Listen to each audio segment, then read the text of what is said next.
Welcome to CP smart classes. CP smart classes की mobile application को आप play store से जाकर डाउनलोड कर सकते हैं। हमारा कॉन्टैक्ट नंबर है 8299226960। इस नंबर पर आप व्हाट्सएप और कॉल करके ऑनलाइन कोर्सेज में एडमिशन ले सकते हैं। मैं आकांक्षा तिवारी आज आपको तीसरा पार्ट पढ़ाऊंगी, जिसमें मैं आपके लिए एक टॉपिक लेके आई हूँ जो है अक्षांश और देशांतर रेखाएं और पृथ्वी की गतियां। इनसे इस टॉपिक से बहुत सारे प्रश्न बनते हैं जो परीक्षाओं में पूछे जाते हैं और पूछे जाते रहेंगे। इसलिए इस वीडियो को आप जो है अंत तक अवश्य देखें। तो हमारा टॉपिक है अक्षांश रेखाएं। अब देखते हैं कि अक्षांश रेखाएं क्या होती हैं। पहले तो ये है कि अक्षांश रेखाएं जो हैं वो काल्पनिक रेखाएं हैं। ऐसी रेखाएं पृथ्वी पर कहीं भी नहीं खींची हुई हैं, ठीक है। तो जो अक्षांश रेखाएं हैं वो काल्पनिक रेखाएं हैं और ग्लोब पर पश्चिम से पूर्व की दिशा की ओर खींची गई रेखाओं को, पश्चिम दिशा कौन सी होगी, ये पश्चिम दिशा होगी, और ये पूर्व दिशा ऊपर की ओर, उत्तर दिशा, और दक्षिण की ओर नीचे की ओर दक्षिण दिशा होती है, ठीक है। तो इस प्रकार एक बोर्ड पर दिशाओं का ज्ञान या किसी पेज पर कैसे हम दिशाएं देखते हैं, इस तरह हम दिशाएं देखते हैं। तो ग्लोब पर पश्चिम से पूर्व की ओर खींची गई काल्पनिक रेखाओं को हम अक्षांश रेखाएं कहते हैं। अब प्रश्न उठता है कि अक्षांश रेखाएं कैसी रेखाएं हैं। तो अक्षांश रेखाएं जो है वो कोणीय दूरी को रिप्रेजेंट करती हैं। कैसी दूरी को रिप्रेजेंट करती हैं? कोणीय दूरी को रिप्रेजेंट करती हैं, और जिसको हम डिग्री में रिप्रेजेंट करते हैं। आगे देखेंगे दो अक्षांश रेखाओं के बीच की दूरी। 0 से अगर हम 1 डिग्री, दो अक्षांश रेखाएं हो गई 0 से 1, तो इनके बीच की जो दूरी होती है वो 111 किलोमीटर होती है। कितनी होती है? 111 किलोमीटर। दो अक्षांश रेखाओं के बीच की दूरी 111 किलोमीटर होती है। अब प्रश्न उठता है कि कुल अक्षांश रेखाएं कितनी हैं। ये प्रश्न बहुत बार पूछा जा चुका है कि कुल अक्षांश रेखाएं कितनी है। इसको अच्छी तरह से समझ लीजिए कि कुल अक्षांश रेखाएं जो है वो 180 हैं। 180 कहते हैं कि ये है हमारी विषुवत रेखा, जिसको हम भूमध्य रेखा के नाम से जानते हैं, जो 0 डिग्री पर है। जो कितनी डिग्री पर है? 0 डिग्री पर है, ठीक है। कौन सी है? विषुवत रेखा। विषुवत रेखा के उत्तर में कितनी है अक्षांश रेखाएं? वो है 90 अक्षांश रेखाएं हैं, और दक्षिण में 90 अक्षांश रेखाएं हैं। 90 और 90 को हम प्लस करेंगे तो कितना हो जाएगा? 180। ये नॉर्थ में है 90, और नॉर्थ में और साउथ में भी 90 है, तो इनको टोटल कर दिया तो कुल अक्षांश रेखाएं कितने हुई? 180। अब जो विषुवत रेखा है हमारी 180 के अलावा जो है एक 0 डिग्री पर है, तो इसको 1 को भी हम इसमें प्लस कर देंगे। तो विषुवत रेखा के सहित अक्षांश रेखाओं की कुल संख्या जो है 181 है, ठीक है। इतना आपको समझ में आया होगा। अब हम आपको पढ़ाएंगे देशांतर रेखाएं। देशांतर रेखाएं क्या होती हैं, ठीक है।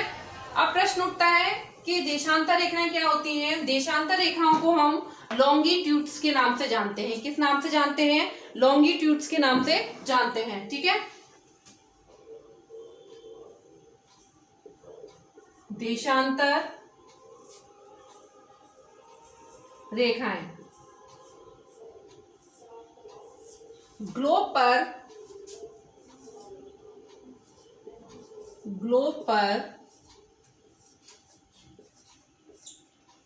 उत्तर से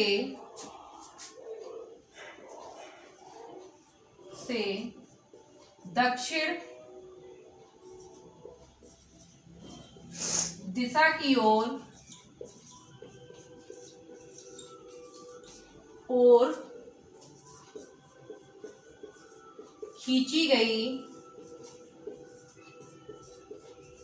काल्पनिक रेखाएं। तो देशांतर रेखाएं जो हैं ग्लोब पर उत्तर से दक्षिण, जो हमारी ये पृथ्वी है, पृथ्वी पर यहाँ ऊपर क्या है, उत्तरी ध्रुव है, उत्तरी ध्रुव, और नीचे की ओर दक्षिणी ध्रुव है। क्या है, नीचे की ओर दक्षिणी ध्रुव, दक्षिण दिशा में दक्षिणी ध्रुव और उत्तर दिशा में उत्तरी ध्रुव। तो उत्तरी ध्रुव से को दक्षिणी ध्रुव से मिलाने वाली रेखाओं को, उत्तरी ध्रुव से दक्षिणी ध्रुव को मिलाने वाली रेखाओं को हम किस नाम से जानते हैं, देशांतर रेखाओं के नाम से जानते हैं। उत्तरी ध्रुव को दक्षिणी ध्रुव से मिलाने वाली रेखाओं को हम देशांतर रेखाओं के नाम से या लॉन्गिट्यूड्स के नाम से जानते हैं। ये भी कैसी रेखाएं हैं, काल्पनिक रेखाएं हैं। अब प्रश्न उठता है कि कुल देशांतर रेखाएं कितनी हैं, कुल देशांतर रेखाएं कितनी हैं। तो कुल देशांतर रेखाएं, अगर ये ग्रीनविच रेखा है 0 डिग्री पर, जैसे वहां पर 0 डिग्री पर कौन सी रेखा थी, विषुवत रेखा, ऐसे देशांतरों में 0 डिग्री पर कौन सी रेखा है, जिसको हमने क्या नाम दिया, ग्रीनविच, ग्रीनविच रेखा। ठीक है, 0 डिग्री ग्रीनविच रेखा के ये कौन सी दिशा होगी, ग्रीनविच से पश्चिम की दिशा, और ये ग्रीनविच से पूर्व की दिशा। ठीक है, तो जो पश्चिम दिशा है, इस साइड कितनी रेखाएं हैं, देशांतर रेखाएं हैं 180, और पूर्व की ओर 180। तो 180 और 180 कितना हुआ, 360। तो कुल देशांतर रेखाओं की संख्या 360 है। तो कितनी कुल देशांतर रेखाएं कितनी हुई, 360 डिग्री जो रेखाएं जो है, क्योंकि डिग्री से रिप्रेजेंट करते हैं हम देशांतर रेखाओं को, तो कुल देशांतर रेखाएं हुई 360। इसको हम याद रखेंगे। आगे देखेंगे, दो देशांतर रेखाओं के बीच जो खंड होता है उसको हम गोरे के नाम से जानते हैं। दो देशांतर रेखाएं, एक रेखा ये है और इसके बीच में जो खंड बचा है, जो स्थान बचा है, उसको हम गोरे के नाम से जानते हैं। किस नाम से जानते हैं, गोरे के नाम से जानते हैं। तो दो देशांतर रेखाओं के बीच स्थित खंड को हम गोरे के नाम से जानते हैं। ठीक है,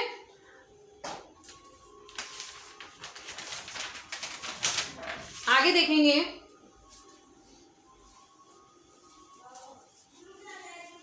पृथ्वी की गतियां।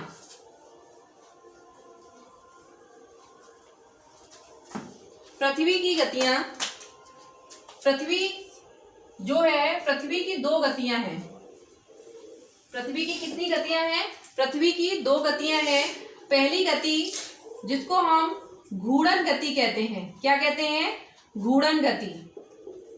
घूर्णन गति का तात्पर्य क्या है कि जैसे एक लट्टू होता है अपने अक्ष पर ही घूमता है, उसी प्रकार जो है पृथ्वी जो है अपने अक्ष पर घूम रही है, उस गति को हम घूर्णन गति के नाम से जानते हैं। तो इसको हम घूर्णन गति या दैनिक गति,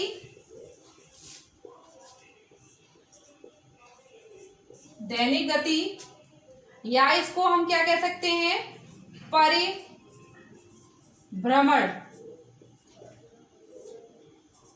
गति। इसको हम रोटेशन के नाम से भी जानते हैं। किस नाम से, रोटेशन के नाम से भी जानते हैं। तो पृथ्वी का अपने अक्ष पर घूमना, इसको हम घूर्णन गति या दैनिक गति या परिभ्रमण गति के नाम से जानते हैं।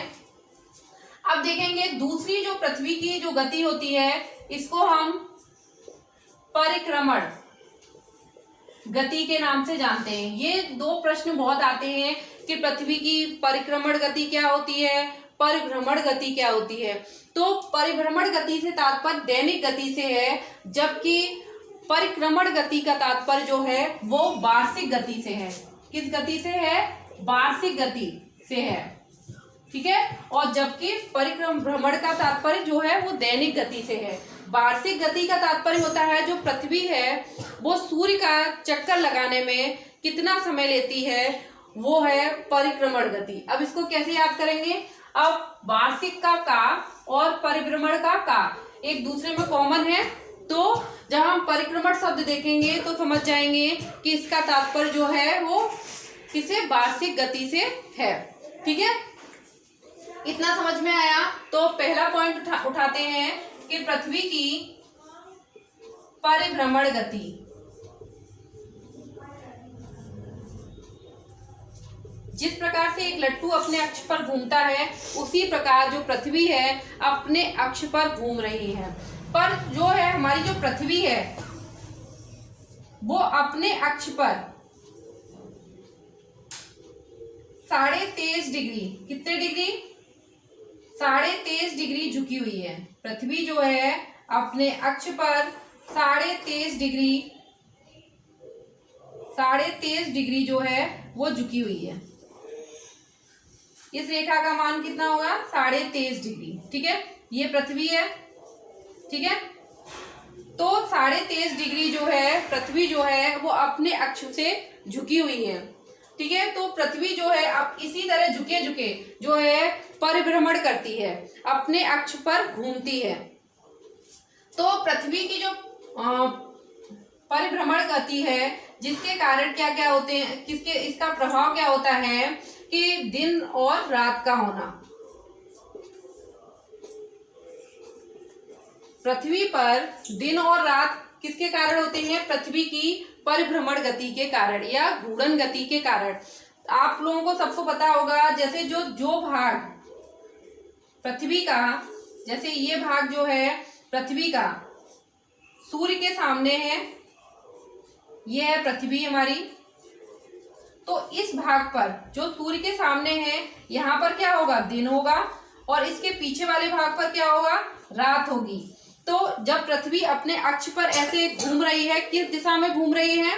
तो पृथ्वी अपने अक्ष पर जो है वो पश्चिम से पूर्व दिशा की ओर घूम रही है। किस दिशा में घूम रही है? पश्चिम से पूर्व की दिशा की ओर घूम रही है। जैसे ये पश्चिम से पूर्व दिशा की, ये पश्चिम है, पश्चिम से पूर्व दिशा की ओर पृथ्वी अपने अक्ष पर घूम रही है।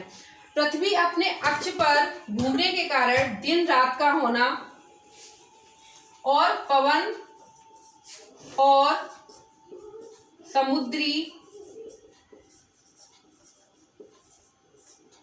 जल धाराओं की गति और दिशा में परिवर्तन जो है वो किसके कारण होता है? पृथ्वी की परिभ्रमण गति के कारण जो है वो क्या होता है? दिन रात होते हैं। दूसरा क्या होता है कि समुद्री जलधाराएं और पवन की गति जो है वो भी बदलती है। पृथ्वी को अब एक प्रश्न आता है जो अक्सर पूछा जाता है कि पृथ्वी जो है वो अपना परिभ्रमण काल ये कितने समय में पूरा करती है? तो कितना समय लगता है लगभग? वैसे तो हमने इसको 24 घंटे मान लिया है, पर एग्जैक्ट क्या है? 23 घंटे 56 मिनट और 40 सेकंड पृथ्वी को अपने अक्ष पर घूमने में 23 घंटे 56 मिनट और 40 सेकंड का समय लगता है। ठीक है, तो ये भी पूछा जाता है कि पृथ्वी की घूर्णन काल कितना है? तो 23 घंटे 56 मिनट और 40 सेकंड। इसको हम बहुत अच्छी तरह से याद रख लेंगे, और अध्ययन की सुविधा की दृष्टिकोण से इसको हमने 24 घंटे,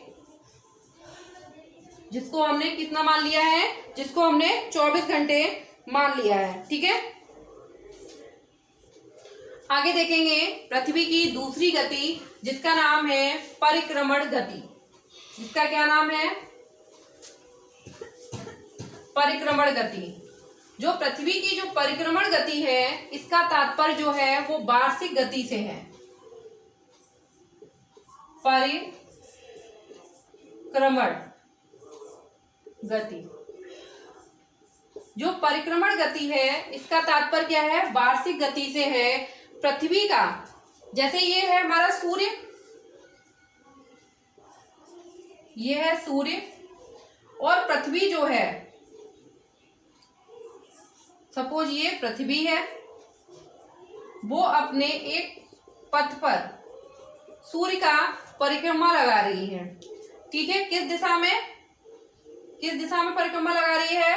पश्चिम से पूर्व की ओर। किस दिशा में? पश्चिम से पूर्व की ओर जो है वो पृथ्वी सूर्य का परिक्रमा लगा रही है।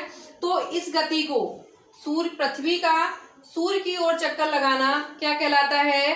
परिक्रमण गति। पृथ्वी की परिक्रमण गति या वार्षिक गति भी इसको हम कहते हैं। तो इस गति को करने में, पृथ्वी को सूर्य का पूरा चक्कर लगाने में 365 दिन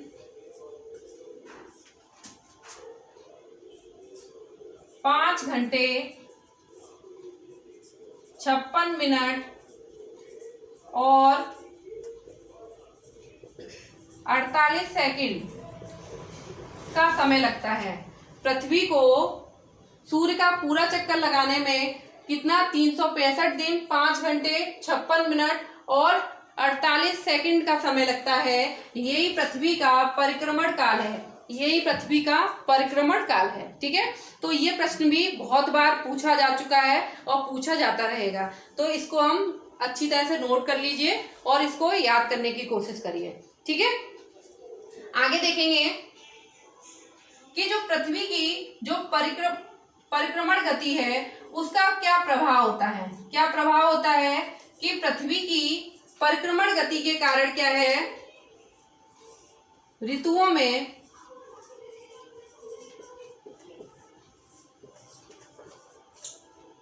परिवर्तन होता है। ऋतुओं में परिवर्तन जो है किस कारण होता है? परिक्रमण गति के कारण। दूसरा, दिन और रात की लंबाई में अंतर जो है वो पृथ्वी की परिक्रमण गति के कारण ही होता है। पृथ्वी की परिक्रमण गति के दो प्रभाव होते हैं, एक तो ऋतु में परिवर्तन होता है और दूसरा दिन रात की लंबाई में परिवर्तन हो जाता है। ठीक है, पृथ्वी का परिक्रमण काल कितना है? तो 365 दिन 5 घंटे 56 मिनट और 48 सेकंड होता है। ठीक है, इसको ये जो समय है इसको लगभग जो ये 6 घंटे का समय है, इसको हम 6 घंटे का समय है। ठीक है, तभी हम 365 दिन जो है लीप ईयर में जो है लीप वर्ष जो कि 4 वर्ष बाद होता है, लीप वर्ष में 366 दिन होते हैं। ठीक है, ये किसके कारण होते हैं? इसी कारण होते हैं क्योंकि इतना जो बचा, इससे क्या है कि 4 वर्ष के बाद 1 दिन की वृद्धि हो जाती है इसको। और लीप वर्ष में कितने दिन होते हैं? 366 दिन होते हैं। ठीक है, इतना आप लोगों को समझ में आया होगा कि आज मैंने आपको अक्षांश और देशांतर रेखाएं और पृथ्वी की गतियों के बारे में बताया। अब जैसे पृथ्वी है, ये भी प्रश्न पूछा जाता है कि पृथ्वी पर कितने % भाग पर जल है और कितने % पर स्थल है। तो पृथ्वी पर अगर ये पृथ्वी है तो पृथ्वी के लगभग 29% भाग पर स्थल जमीन है और 71% भाग पर क्या है? जल है। ठीक है, तो हमने क्या क्या जाना कि पृथ्वी की कितनी गतियां होती हैं। एक तो होती है परिभ्रमण गति, एक परिक्रमण गति। ठीक है, इनका काल कितना होता है। इन प्रश्नों को आप बहुत अच्छी तरह से याद करिए। आप हमारे ऑनलाइन कोर्सेज में एडमिशन जो है ले सकते हैं और प्ले स्टोर से जाकर सीपी स्मार्ट क्लासेस का ऑनलाइन एप्लीकेशन डाउनलोड कर सकते हैं, जिस पर वो आप मेरी ऑनलाइन क्लासेस भी प्राप्त कर सकते हैं। हमारा कॉन्टैक्ट नंबर है 8299226960। अगर आपको इससे संबंधित कोई प्रश्न है तो उसको अवश्य पूछिए। Thank you for watching this video. Thank you.